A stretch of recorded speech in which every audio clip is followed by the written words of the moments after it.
So we see a decrease because of stricter gun control laws since when? The most obvious. You guys were alive for this. You may have been little kids running around, but you were alive for it. Since 9/11, right?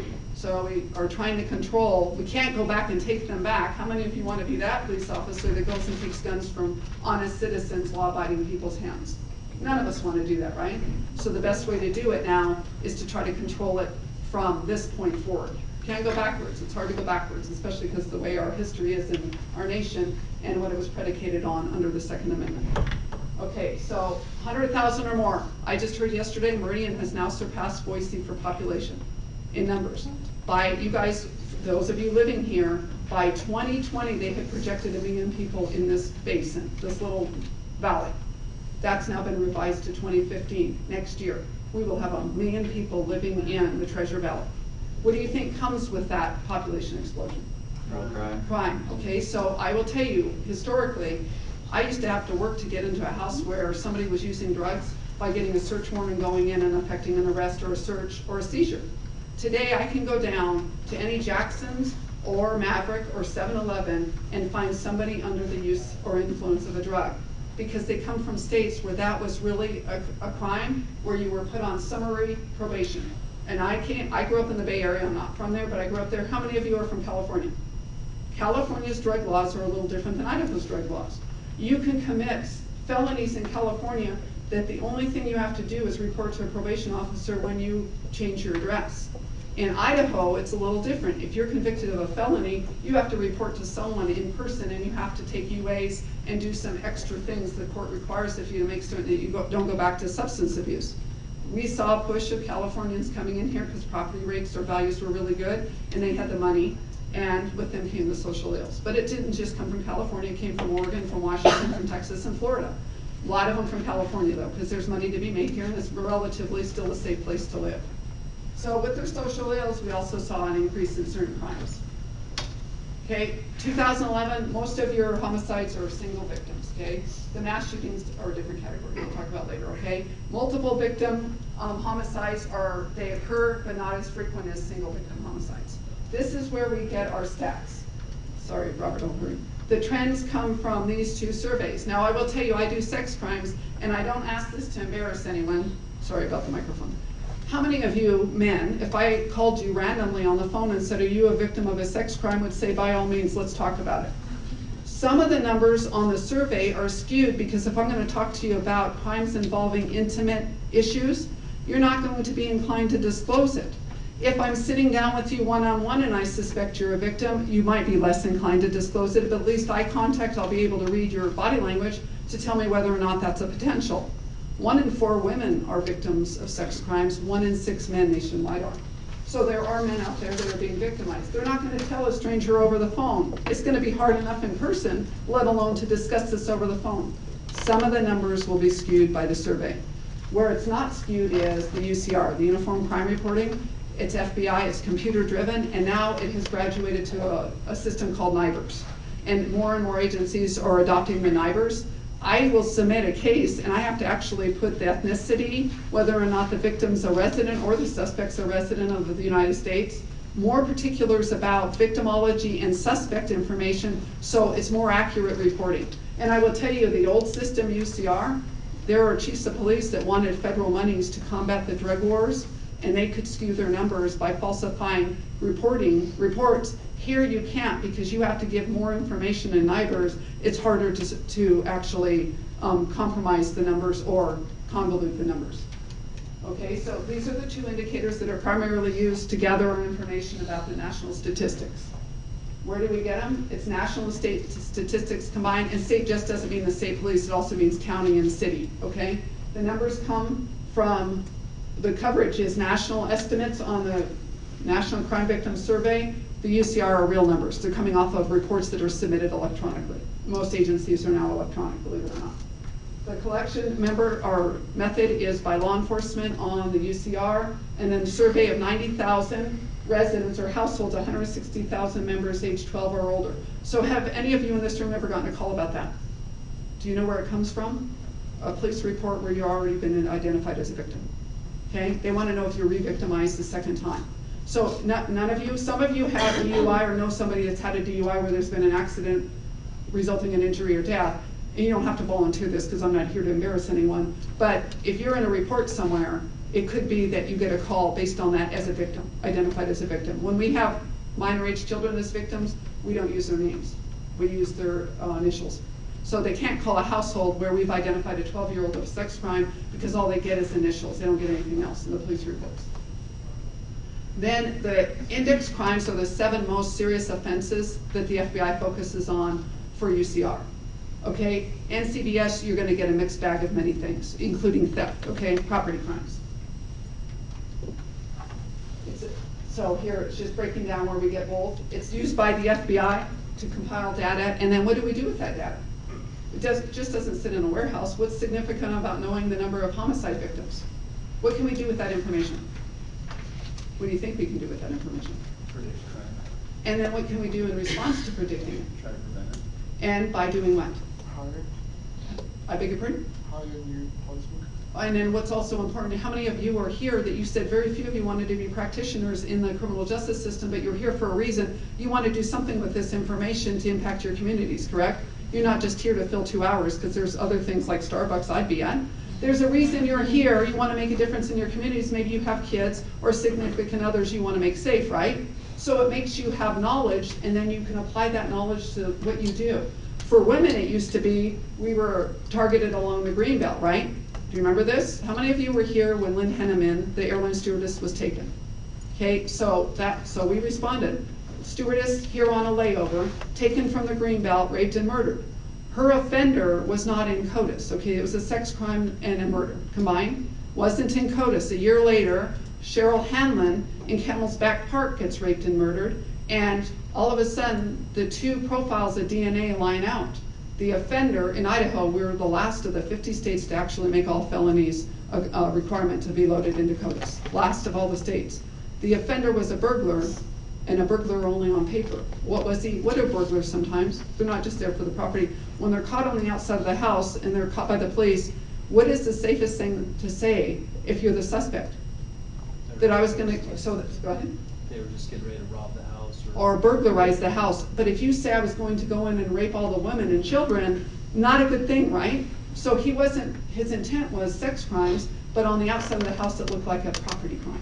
So then we moved, which was right, to make all felonies CODIS entry requirement. Last of the 50 states, because there was a cost associated with it in the backlog. If he had been in the system, Cheryl Hanlon would still be alive, Lynn Henneman would not probably. So we've learned lessons, valuable lessons, right? It's a random crime. We had DNA, we had a profile, we had no suspect until Cheryl Hanlon. Okay, so between 2004, we'll run through this because Robert's got some information he wants to give you on Idaho rates that will help. Between 2004, well, let's just go to gang membership. We'll get through this because I've got 5 minutes and I want to get to the school shootings. Gang membership by offenders. Okay, in 2008, victims of violent crimes, only 5% said that they're a gang associate. Now, could that be geographical? It's a geographical issue, right? What do we have a predominance of in Napa and Caldwell, Canyon County that we have not seen a proliferation of here in Ada yet? Gangs, Hispanic gangs, right? Do you know graffiti is a form of communication? Do you know what Boise City's policy is on graffiti? The minute it's found, it's obliterated, right? It's a form of communication between gang members. 20 years ago, well, 16 years ago actually, the chief of police in Caldwell, who had a graffiti issue and then came the gang members, denied there was a gang issue there, and that's who's taken over. And it used to be, 35 years ago when I started, the southern border of California was the problem for violent crime and gangs. In 20 years, it has migrated here to Idaho, right? It's 11 miles away if you live in Meridian, and it's Napa we're talking about. Because there's been some people that haven't paid attention to the statistics and the information they've received in classes like this and applied it to their jobs. We do have gang issues here that result in violence and homicide. We have domestic violence that results in homicide, correct? Not just of spouses or significant others, but also of children, okay? And then only 11% of all reported crime is from 1998 to 2002 is tied to family violence. Okay, where are we seeing, do you think, and I'm gonna wrap it up here in a few minutes, where are we seeing the majority of homicide victims, besides the African American males I identified, where are most people dying? In association with people, not necessarily they say I do too, but they spend time with, that are criminal in their behavior, okay? So at the bottom, nearly 500,000 people in state and state institutions, which the state runs all prison systems, okay? You have county jails, but that's for misdemeanor offenses. If you're convicted and sentenced, you usually go to prison, right, for felonies? In 1997, 15% were there for violent crime. Of the women in Idaho incarcerated in Idaho, south of town on Pleasant Valley, 85% there admit to methamphetamine use or abuse or distribution, 85%. 65% of the male offender population in IDOC will admit they can't read or write. So where have we failed? In our learning institutions, correct? So you're gonna see there's a correlation. If you can't read or write and fill out a job application, you resort to making not healthy choices. In workplace violence, I'll just tell you, for obvious reasons, police officers are #1 for homicide, right? Because they carry guns and they're usually opposing somebody else's interest. And there's sometimes a violent encounter that sometimes results in the police officer's death.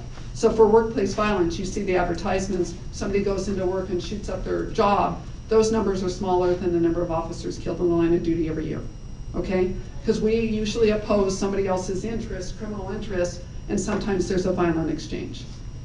Workplace violence accounts for 18% of all violence reported in the nation. School violence, and then I'll wrap up. Okay, so you know Sandy Hook, right? We have shootings that are involved Virginia Tech, right? We're seeing military base violence, right? What do you think the best predictor of violence will be? Say that? Mental health. A lot of these shooting incidents have to do with mental health issues, correct? So in Sandy Hook, even though she's not alive to defend herself, the mother clearly missed the mark when she identified that her son had mental health issues and then taught him how to shoot, correct? She probably should have taught him how to crochet.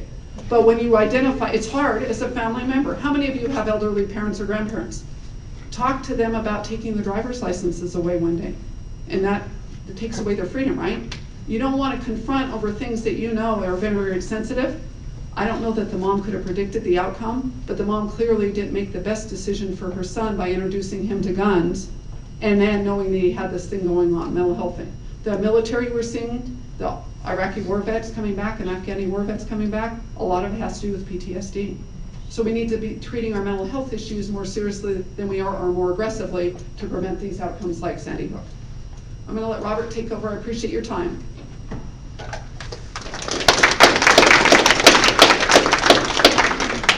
So I guess I'll tell you a little bit about myself first, because I always think it helps to know where the information's coming from.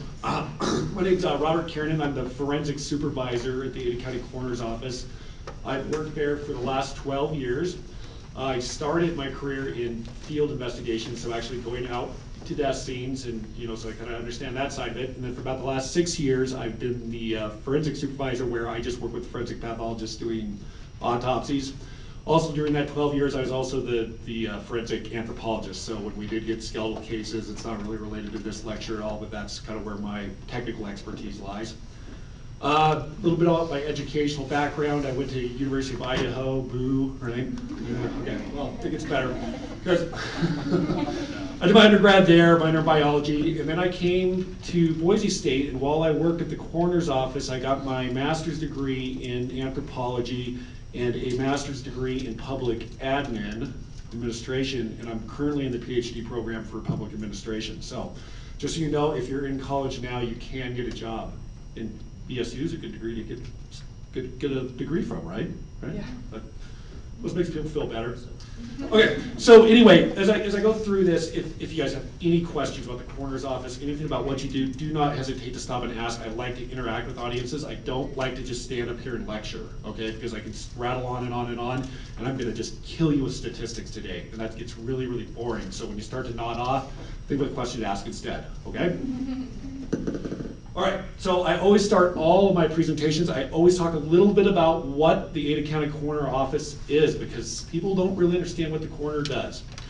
Okay, so in Ada County, there's only 16, let's see, we have 17 now, people that work there. We have an elected coroner and a chief deputy, and then we have 3 different divisions. We have a forensics division, that's where I currently reside. In there, it's not 1.5 pathologists, it's 1 pathologist and 1 part-time forensic pathologist. That's our 2 doctors. Okay. Then we've got a couple forensic technicians. So I saw some people raising hands saying they wanted to get involved, career-wise with this sort of stuff. This is one of those careers that sometimes people don't think about. We're not law enforcement, but we deal a lot with the law enforcement and public health, that sort of thing. So depending on what your background, might be something worth checking into. Our investigators, we've got 1 supervisor, and then we have 7 people that go out and cover 24/7 for the whole county. Okay? 24 hours a day, if they're out in the middle of the night, wherever death occurs, they're gonna respond to that. And then we have our administration, medical transcriptionists, people who actually run the office.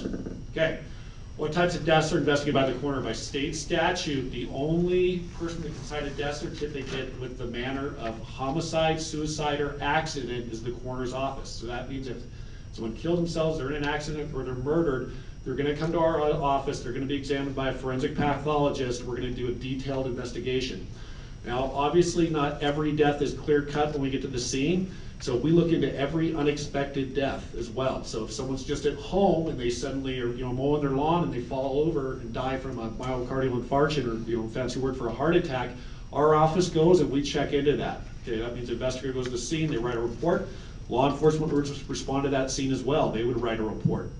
We would dig a little bit more into the person's medical history, make sure that's really what happened to them. If there wasn't enough medical evidence to say that it looks like an MI, scene fits with an MI, we would bring those people in for an examination as well. And it's really important for public health, we know why people die in the community.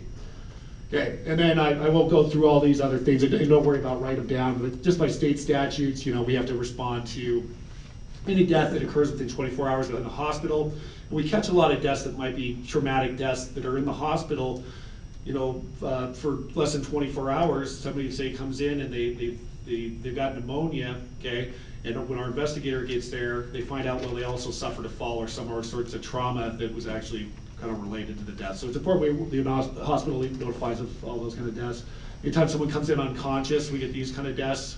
So somebody might come in unconscious, they die 4 days later in the hospital, we need to do an investigation because they were never able to tell anyone in their own words whether, number 1, they fell down the stairs, or number 2, they were pushed. So we dig into all that kind of background as well. Okay? All right, anytime someone dies under 18 years of age, I'll talk about that in a little while. Anytime somebody dies under the custody of law enforcement, that's any type of law enforcement or custody of the state. That includes someone who's in the state penitentiary, who's in the infirmary, and is dying of terminal lung cancer. They know exactly why they died, but we look into it, make sure the state's taking care of people as they're mandated to do. Okay, and then of course the unclaimed, exposed, unidentified remains. That's kind of an anthropologist world, but we're not gonna worry about that. Okay, so what do? We respond to death. One of the other things we do, we identify the decedent. We collect any information that's going to be helpful in determining the cause and manner of death. Protect next of kin, find next of kin, write a report, and sign the death certificate. Okay. Sometimes people do get confused, kind of like I mentioned here a second ago. People confuse a lot with law enforcement. Law enforcement's job is to enforce laws and figure out whether crimes have been committed, right? Our job is to determine cause and manner of death. We're separate entities, but we work hand in hand a lot of the time, okay? If it's a homicide, law enforcement's gonna have one thing to do. They're gonna collect evidence to prove that that was a homicide. If it's the coroner's office, we're gonna collect evidence to prove that that manner of death or cause of death is consistent with homicide. Okay. The way we look at our scenes belong to law enforcement. The decedent belongs to us. Law enforcement's not supposed to mess with the bodies at the scene. We're not supposed to mess with suicide notes, firearms that might be laying next to the body. We leave all that to the police, and they're not supposed to go through pockets and stuff like that. So it's a good team environment, teamwork type environment. There's not the jurisdictional stuff you see on TV. We actually all get along pretty well. Okay. All right, see investigation. Okay, not gonna hit that too much, but we're just pretty much everywhere and everywhere. Let's talk a little bit. Okay, a little bit about just what a good complete death investigation involves. Okay. Number 1, the forensic autopsy. Okay, that's where they're going to come back to our office. They're going to be looked at by a doctor. And this is all going to play into whether we determine the death is a trauma-related or homicide or whatever. Okay, Scene investigation, that's another big part of it, okay? That's why we send people to every death scene, okay? And the third part is the decedent's history. So we put all those things together, and that's how we come up with determining how someone's died.